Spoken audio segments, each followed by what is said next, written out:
Hi everyone, so right now we are having the workbook answer of your class 12 Flamingo textbook, and the name of the chapter is the last lesson. So we will begin with the first question.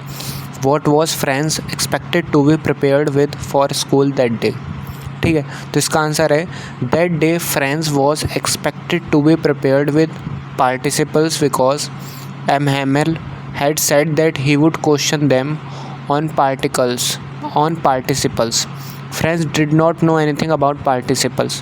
तो basically कि जो friends था ना, उससे क्या expect किया था school में अगले दिन, तो उससे ये एक्सपेक्ट किया गया था कि वो पार्टिसिपल्स डिफ़ाइन करेगा, पर उसने प्रिपेयर ही नहीं किया था पार्टिसिपल्स क्या होते, तो उसे उसके बारे में कुछ नहीं पता था। ठीक है, तो अब हम अगले क्वेश्चन पे चलते हैं।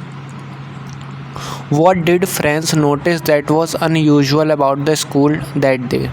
ठीक है, उस दिन फ्रेंड्स ने क्या नोटिस किया जो बहुत ही अनयूजुअल था उस दिन स्कूल में। ठीक है, तो usually when school begin there was a great bustle which could be heard out in the street, but it was all very still that day. Everything was as quiet as Sunday morning. There was no opening or closing of desks. His classmates were already in their places. The teacher's great ruler, instead of wrapping on the table, was under M. Hammel's room. ठीक है, तो basically यार हमेशा school मतलब पूरा hustle उधर रहती, ठीक है, बहुत ही बसल होता था, मतलब बहुत फिलअप रहता था, क्राउडेड। और पर जो उस दिन वो गया, उस दिन जो पूरा था ना एकदम क्वाइट था, जैसे कि एक संडे मॉर्निंग का होता है। ठीक है, तो ये था। तो चलते हैं नेक्स्ट क्वेश्चन पे। What had been put up on the bulletin board? तो बुलेटिन बोर्ड पे क्या लिखा हुआ था? तो आंसर है for the last 2 years all the bad news had come from the bulletin board and order had come from Berlin to teach only German in the schools of Esles and Lorraine. The Germans had put up this notice on the bulletin board.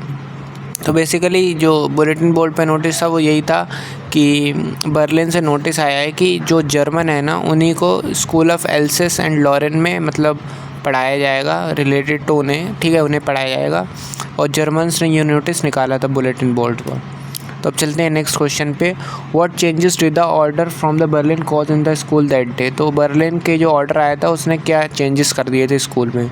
तो M. Hamel had put on his best dress, his beautiful green coat, his frilled shirt, and the little black silk cap all embroidered.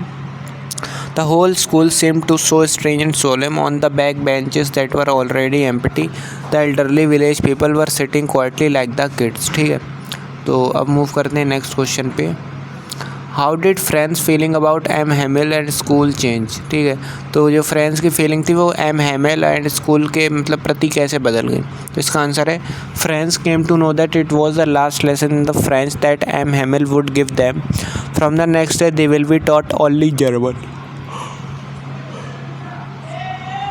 Then he felt sorry for not learning his lessons properly. His books, which seemed a nuisance and a burden earlier, were now old friend. His feelings about M. Hamel also changed. He forgot all about his ruler and how cranky he was. ठीक है, तो friends जो था ना, उसे ये पता चल गया था कि अब ये लास्ट लेसन है फ्रेंच का और अगले दिन से जर्मन पढ़ाई जाएगी उन्हें। तो उसे इस चीज़ का बहुत ही बुरा लग रहा था कि उसने अभी तक कोई भी लेसन ध्यान से नहीं पढ़े थे, और उसे मतलब उसकी जो फीलिंग थी वो भी एम हैमेल के लिए बदल गई। ठीक है, मूव करते हैं next question. Question 1, the people in the story suddenly realise how one precious their language is to them. What shows you this? Why does this happen? M. Hamel told the students and villagers that henceforth only German would be taught in the schools of Alsace and Lorraine. Those who called themselves Frenchmen would neither be able to speak nor write it. He praised French as the most beautiful, the clearest and most logical language in the world.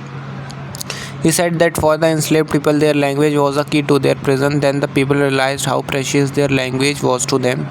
This shows people's love for their own culture, tradition, and pride in one's language reflects pride. So let's move to next question. French thinks, will they make them sing in German? Even the pigeons think, what could this mean? There could be more than one answer. So the answer is the comment of French shows a Frenchman's typical reaction to the imposition of learning German. The language of the conquerors, being deprived of the learning of mother tongue, would mean cutting off all bonds with the motherland. Teaching the pigeons to sing in German indicates how far the Germans would go